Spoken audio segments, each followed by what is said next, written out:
और उसका नाम था ब्रैक स्टैट्स। ठीक है, अब आपको लगा ये सब नाम कौन सजेस्ट करता है, जैसे हमारे स्कीम्स आजकल जो इकोनॉमिक्स में बनते हैं। तो कट शॉर्ट करते हैं।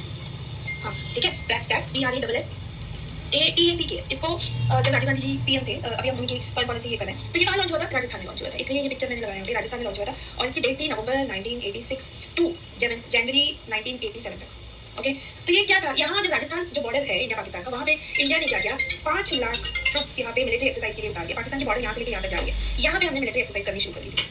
ओके, एंड मिलिट्री एक्सरसाइज की, तो ये एक तरह से मतलब आपको सोचो कि बॉर्डर के पास आके कोई अगर मिलिट्री एक्सरसाइज करता है, तो ये एक तरह का मतलब हमें क्या जताने की कोशिश कर रहा है, क्या अटैक करने वाला है, क्या करने वाला है, इस तरीके से जो मूवमेंट शुरू हो जाती है। तो ये इंडिया का एक स्ट्रैटेजी थी कि हम यहाँ पे अपने मिलिट्री एक्सरसाइज कर रहे थे, और साथ ही साथ ये टेक्टिक्स था कि जो भी पाकिस्तान उस समय न्यूक्लियर स्ट्रैटेजी की जो उसके पीछे लगा, क्योंकि आपको पता है हमने यहाँ पे 1974 के करीब यहाँ पे जो है अपनी ऑपरेशन बुद्धा जो है ये कर ली थी, टेस्ट कर ली थी न्यूक्लियर। तो उस समय जो है ये फेल कर दिया गया। इंडिया के इंटेलिजेंस एंड जो रॉ के लोग जो काम करते हैं, उन्होंने पाकिस्तान की न्यूक्लियर ऑपरेशन को ये कर दिया था, मतलब असफल कर दिया था। तो उसके बाद 20 साल के बाद में 1994 के करीब जो उन्होंने जो अपनी न्यूक्लियर फर्स्ट टेस्ट की थी, तो इस समय भी कुछ चल ही रहा था। तो राजीव गांधी गवर्नमेंट चाह रही थी कि एक न्यूक्लियर टैक्टिकल स्ट्रैटेजी बनाए, ताकि इस तरीके से न्यूक्लियर चीजों को जो है थोड़ा डिस्टर्ब कर सके। डिस्टर्ब इन द सेंस उसको कहीं ना कहीं वो एक इंडिया एक सिग्नल दे रहा था कि अगर आप एक न्यूक्लियर स्ट्रैटेजी है तो वी आर आल्सो रेडी, कि अगर कुछ वॉर की जरूरत होगी तो सब लोग इसको थर्ड वर्ल्ड वॉर कहीं होना चाहिए इंडिया पाकिस्तान से शुरू, इस तरीके से देखा गया था। मतलब इतनी ज्यादा टेंशन, तब भी कोई चीज समझ नहीं आती है कि कैसे एक रिलेशन को जो संभालना चाहिए, तो वहाँ पे डिप्लोमेसी लेके आते हैं, और वो डिप्लोमेसी स्पोर्ट्स से रिलेटेड होती है। ठीक है, तो अभी आपको समझ में आएगा कि इंडिया टीम ने पाकिस्तान की टीम से क्यों हाथ नहीं मिलाया। इसके पीछे काफी ज्यादा जो दिमाग चली होगी, किसी ने बोला नहीं किया अच्छा किया, किसी ने बोला गया बिल्कुल भी अच्छा नहीं किया, क्योंकि जो डिप्लोमेसी है, ठीक है, ये डिप्लोमेसी उतारी जाती है इंडिया पाकिस्तान के रिलेशन में।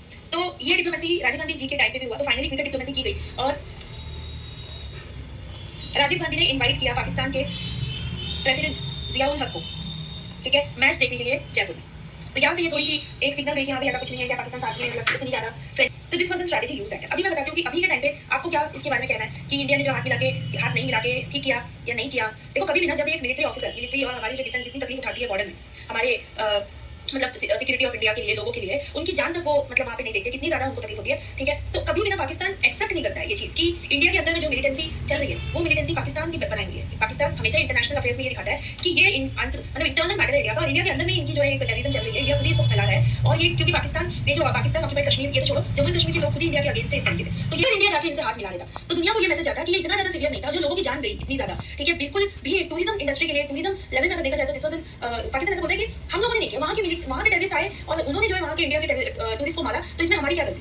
ठीक है, तो पाकिस्तान, और हमें पता है सच्चाई क्या है। तो अगर हम क्रिकेट मैच में या फिर कोई भी मैच में हाथ मिला देते, तो वो जो इतने दिनों की मतलब हमारी जो बात है, जो हम बताना चाहते हैं कि पाकिस्तान इस तरीके से टेररिज्म को सपोर्ट करता है, हमारी क्या इज्जत रह जाती है बताओ? अगर हम अगर उनसे हाथ मिला लेते हैं, हमें लगता है कि हाँ ग्राउंड में सब ठीक है, और वो सेना के दिल में क्या बीतती, जो आए दिन उनके साथ में गाली गलौज होती रहती है, उनको पता है किसको मारा, उसको मतलब दे दिया जाता है, सौंप दिया जाता है, ये उसूल है लड़ाई का। तो वो वहाँ इंडियन आर्मी उनको जाकर बॉडी दे देती है, वो नहीं हमारी नहीं है। मतलब आप सोचो, जिस देश के लिए तुम यहाँ खून बहा रहे हो, अपनी जान बहा रहे हो, मरने के बाद तक तुम्हारी उसकी बॉडी तक वो एक्सेप्ट नहीं कर रहे। देखो सबसे पहले ये श्रीलंका का जो इशू था उसको समझते हैं। श्रीलंका को आजादी मिली, श्रीलंका को भी ब्रिटिशर्स ने ऑक्यूपाई किया था। ठीक है, तो 1948 को श्रीलंका को इंडिपेंडेंस मिल गई, एंड श्रीलंका की जो पॉपुलेशन थी वो ऐसी बताई जाती है कि 76% जो पॉपुलेशन है, 76 कम हो गया, ओके, 76% जो पॉपुलेशन है वो वहाँ की सिंगलीज के है। ठीक है, सिंगलीज है वहाँ के श्रीलंकन्स, और बाकी के जो परसेंटेज है, ठीक है, तो यहाँ पे कितना आया 40, ये कितना आया 80, 24, राइट, 24 जो परसेंट है वो तमिलियंस है, और वो तमिलियंस जो है वो इंडिया के भी है और श्रीलंकन तमिल्स में इसमें इंक्लूडेड है। जैसे अगर मैं कुछ इसको भी डिवाइड करके बताऊँ, तो श्रीलंकन तमिलियंस यहाँ पे मतलब बाकी हाँ 24% बचा ना, 24% में 11% जो है वो इंडिया एंड श्रीलंकन तमिल्स है। ठीक है, और बाकी जो है बाकी तरह के लोग भी है, क्रिश्चियंस है ऐसे 4% 9%, ऐसे श्रीलंका को मिला के 11% से 14% के अंदर है। अब यहाँ पे प्रॉब्लम क्या शुरू हुई, देखो इंडिया ने जब इंडिया को जब आजादी मिली, तो इंडिया में जो लोग रह रहे थे, मतलब ब्रिटिश इंडिया के अंदर में जो भी टेरिटरी आई, चाहे वो प्रिंसली स्टेट था या चाहे वो कोई भी टेरिटरी थी जो इंडिया के अंदर में पहले नहीं थी, लेकिन ब्रिटिशर्स के द्वारा उसको कैप्चर किया गया और उसको कॉन्कर करके ब्रिटिश इंडिया के अंदर में लेके आ गया। इंडिया ने उसको आजादी के समय एक्सेप्ट किया। इंडिया ने बोला कि जितनी भी ब्रिटिश टेरिटरी है वो सब आज से जो है इंडिया की टेरिटरी मानी जाएगी। तो इंडिया ने अपने कॉन्स्टिट्यूशन संविधान में इंक्लूड किया यूनियन एंड टेरिटरी, जिसमें ये बोला गया कि इंडिया का जो है स्टेट यूनियन टेरिटरी, और ये भी बोला गया कि जो टेरिटरी इंडिया बाद में एक्वायर करेगा, जो फ्यूचर में हो सकता है, वो भी इसमें इंक्लूडेड है। मतलब इंडिया ने एकदम पूरा संविधान में लिख दिया इसको। ठीक है, इसलिए बोलते हैं कि union of India and territory of India में अगर हम बोला जाए तो कौन सबसे बड़ा, अगर देखा जाए तो यूनियन ऑफ इंडिया के अंदर जो स्टेट एंड यूनिटी को गिना जाता है, लेकिन टेरिटरी ऑफ इंडिया के अंदर वो भी गिना जाता है जो आज तक हमारी टेरिटरी है, लेकिन फ्यूचर में हो सकता है। हो सकता है हम नेपाल भूटान को जो अपनी टेरिटरी के अंदर लेके आ जाए, बोलते कि इंडिया के अंदर में आता है, जैसे कि गोवा को हमने अपनी टेरिटरी बनाया, फ्रांस को अपनी टेरिटरी बनाया बाद में। ठीक है, तो इस तरीके से हमने पहले लिखा। तो इंडिया का ये देखो, इसमें प्रॉब्लम जहां से कहां तक जो ब्रिटिश इंडिया थे तब वहां तक हमने बोला कि ये सब इंडियंस है और ये सब इंडिया का। पर श्रीलंका ने ऐसा नहीं किया। श्रीलंका क्या किया, उन्होंने बोला नहीं, सिंगलीज जो है वही केवल हमारी पॉपुलेशन है, और बाकी ये जो तमिलियन मुस्लिम्स है, सॉरी तमिलियन श्रीलंकन्स के हो गए या इंडिया के हो गए, ये जो वहां पे रह रहे हैं, अब ये पहुंचे कैसे यहाँ पे? इंडिया से कैसे पहुंचे और श्रीलंका में कैसे रहने लगे। तो ये ब्रिटिशर्स लोग इनको लेके जाते थे, जैसे कि इंडिया से, जैसे अभी आप अंडमान निकोबार की बात करो तो श्रीलंका में भी इसी तरीके से काम के सिलसिले में जो है लेके जाते थे। यहाँ से बहुत लोगों को वहाँ जो है डिपोर्ट किया गया था। तो डिपोर्ट करते हैं तो लोग वहीं पे बस जाते हैं, इतने सालों से, इतने दिनों से अगर कोई वहाँ पे रह रहा है तो ऑब्वियसली वो जगह उसका अपना हो जाता है, क्योंकि वो जो दूसरी जगह से बिलोंग करता है वो जगह वो वापस लौटने के लिए बहुत उसकी जनरेशन से जनरेशन जो है वो वहीं पे सेटल। अब आजादी के बाद श्रीलंका को ये चाहिए था कि जितनी पॉपुलेशन है उसको सबको जो है माइनॉरिटी और मेजॉरिटी बोल के जो है उसकी राइट्स दिया जाए, लेकिन इन्होंने ऐसा नहीं किया। श्रीलंकन गवर्नमेंट ने यहाँ पे एक एक्ट पास किया, ठीक है। तो यहाँ पे जो मेजॉरिटी पॉपुलेशन थी उसके बेसिस में श्रीलंका गवर्नमेंट ने एक्ट पास की, जिससे कि तमिल सिटीजन्स को प्रॉब्लम होगी, ठीक है। और वो एक्ट थे फर्स्ट शिलोंग सिटीजनशिप एक्ट, मतलब कि सबसे पहले इन्होंने क्या किया, कौन कौन यहाँ का सिटीजन है इसके लिए सिटीजनशिप एक्ट पास की। देन उसके बाद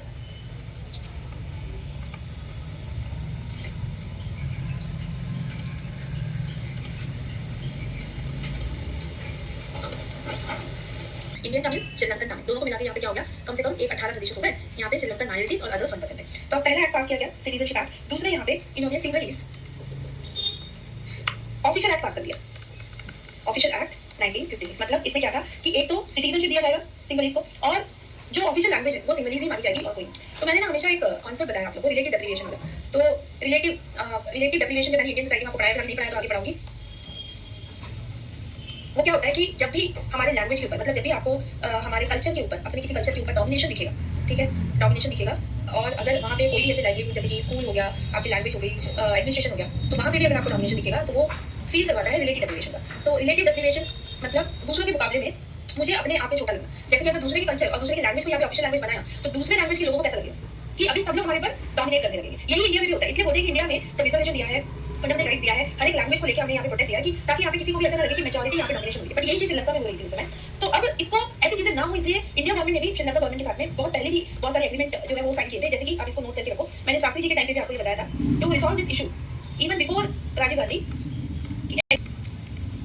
अब क्या क्या एग्रीमेंट आप उसको लिख सकते हो नोट्स में, नेहरू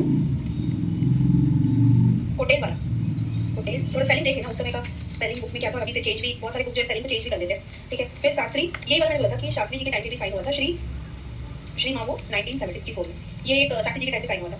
तो अब ये क्या था कि तमिल मुस्लिम तमिल इंडियन तमिल को भी और श्रीलंकन तमिल को तो नहीं बोल सकते, बट इंडियन तमिल को वहाँ पे जो है कम से कम राइट्स मिलने चाहिए। ये हमने बार-बार प्रेसिडेंट और प्राइम मिनिस्टर के बीच में हमारे जो है साइन हुआ था, या prime minister and prime minister के बीच में साइन हुआ था। अब ये इतना ज्यादा वहाँ प्रॉब्लम शुरू हो गई थी कि श्रीलंकन गवर्नमेंट तमिलियंस को मारने लग गए थे, ठीक है, हर जगह से, मतलब उनकी पॉपुलेशन है उनके ऊपर। तो वो सारी चीज को देखते हुए यहाँ पे एक इंसान आके खड़ा हुआ और वो था प्रभाकरन 1975 में एक, मतलब यहाँ पे एक ग्रुप बनाते हैं और वो ग्रुप का नाम होता है LTTE और उसका फुल फॉर्म होता है लिबरेशन टाइगर्स ऑफ तमिल इलम।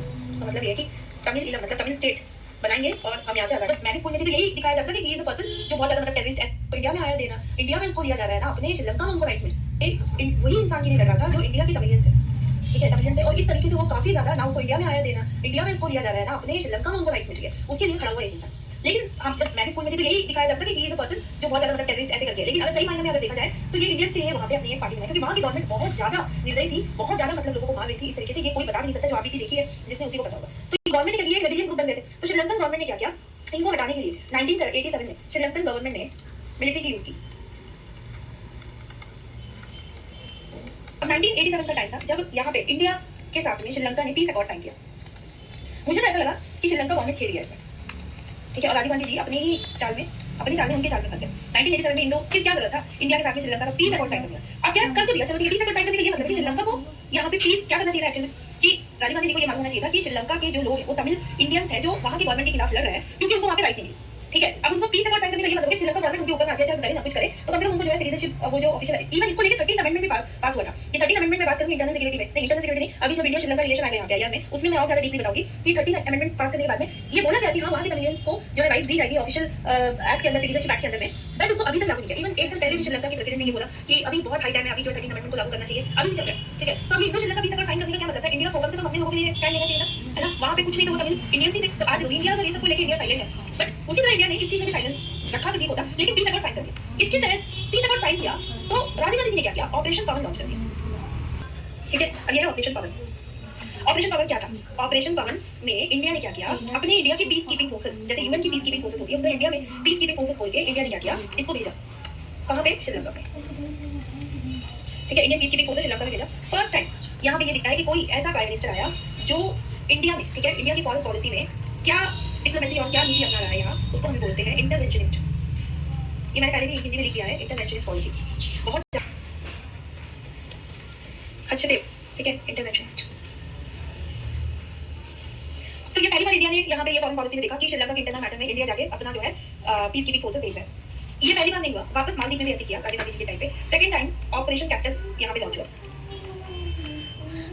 मालदीव में, हाँ मालदीव में, ठीक है। इसमें क्या था, वापस वहाँ पे भी इसी तरह एलटीटी के कुछ लोग थे, तो मिलिट्री ऑपरेशन बाय आर्मी चलाया गया 1988 में मालदीव के अंदर में। और वहाँ पे जो है पीस लेके आने के लिए वहाँ के प्रेसिडेंट डयोंग थे उस समय, तो वो वहाँ पे एलटीटी के खिलाफ इंडिया के सैनिक लड़ रहे थे। आपको थोड़ा समझ में आ रहा है कि कौन किसके अगेंस्ट में? आप खुद सोचो, यहाँ श्रीलंका एक तरफ, यहाँ मालदीव एक तरफ, लड़ कौन रहा है?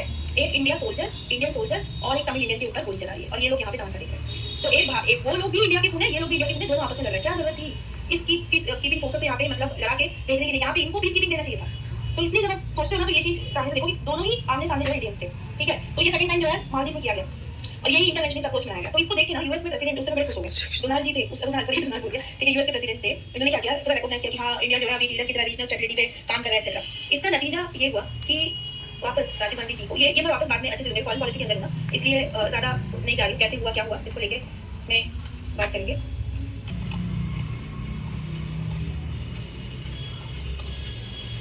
जो था उसको सपोर्ट करा था कि तमिलियंस इंडिया गवर्नमेंट जो कुछ करना चाहिए ऐसे करके, बट ये एक ऐसा मतलब डिसीजन लिया गया कि जब तमिलनाडु में इलेक्शन कैंपेन और इसके लिए राजीव गांधी जी आए, तो एलटीटी ने पूरा प्लान किया कि इसको जिंदा नहीं छोड़ना, ठीक है। क्योंकि वो लोग खुश हुए थे, ये सोचिए इंडियन आर्मी आ रही है हमारे सपोर्ट के लिए और श्रीलंका गवर्नमेंट से बात करेगी, हमें बचा के जाएगी। यहाँ सामने आके ये लोग खुद गोली मारे उनको, तो उनके ऊपर कैसे मतलब एक द्रोही होने का या फिर एक तरह से धोखा देने की तरह हो गया। तो इस तरीके से ये लोग मिलके यहाँ श्री पेरुम्बदूर के एक रीजन तमिलनाडु में ये रैली में आए थे, वहाँ पे इनके गले में माला डाल के बॉम्ब ब्लास्ट कर दिया, राजीव गांधी जी की मृत्यु हुई। तो ये इसका मेजर जो है रीजन इनकी इंटरवेंशनिस्ट पॉलिसी के लिए था, क्योंकि मालदीव में भी किया, मालदीव की आइडेंटिटी और यहाँ पे इनको लग रहा था कि गवर्नमेंट कर क्या रहा है, तो they were against their own people.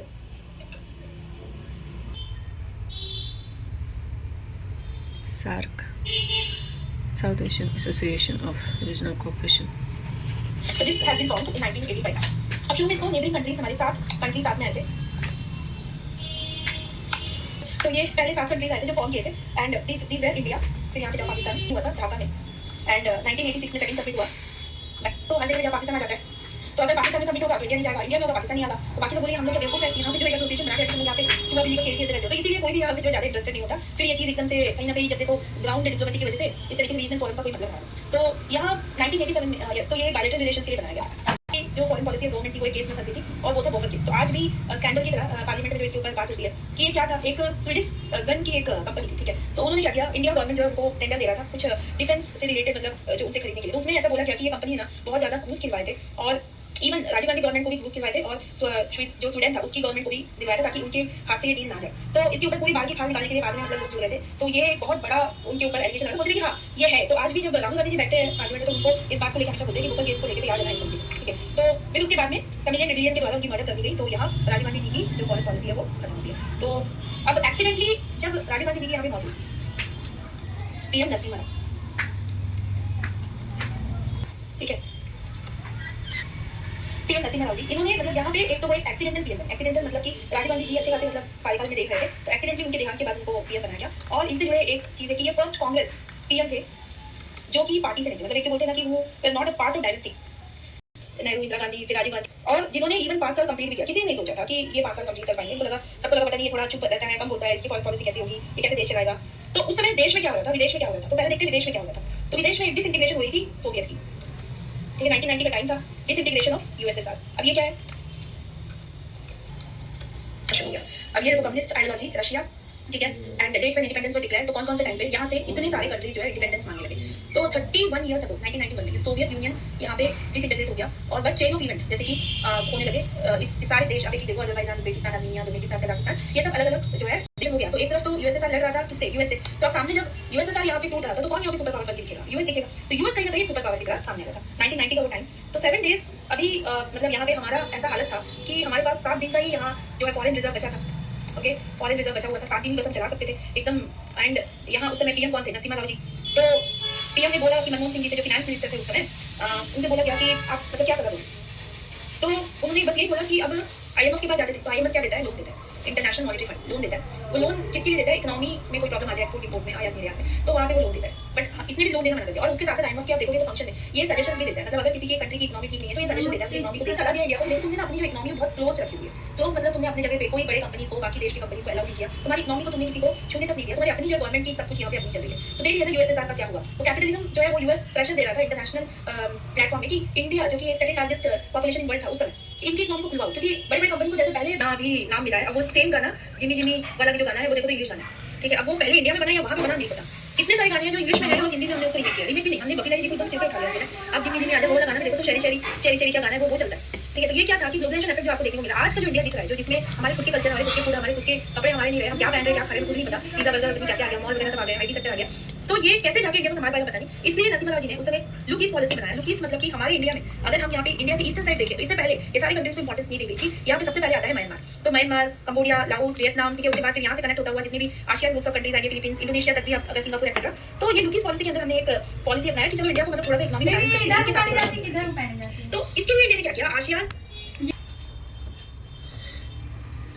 क्योंकि ये तो के तरफ थोड़ा ध्यान दिया। तो लॉन्ग टाइम अगर आप आसियान के बारे में जानोगे तो आसियान क्रिएटेड इन 1967, ठीक है। और ये आज के टाइम में भी एक सक्सेसफुल इकोनॉमी का ग्रुप है। इसमें 10 जो है साउथ ईस्ट नेशन के कंट्रीज आ गए। तो एक सक्सेसफुल इकोनॉमिक ग्रुप है, क्योंकि ये आपस में जो अपने जितने भी बॉन्डेड डिस्प्यूट हो गए, कोई भी प्रॉब्लम है उसको बुला के ये साथ में ट्रेड करते हैं। One of the successful group. India ने क्या किया, LPG रिफॉर्म फॉलो किया और चाहता था कि भाई आसियान ग्रुप्स के साथ में एक अच्छी रिलेशन को हम बना के रखें, ओके, जस्ट बिकॉज ये हमारे इकोनॉमी को बैलेंस करेगा। तो क्या किया PM राव ने 1994 में सिंगापुर में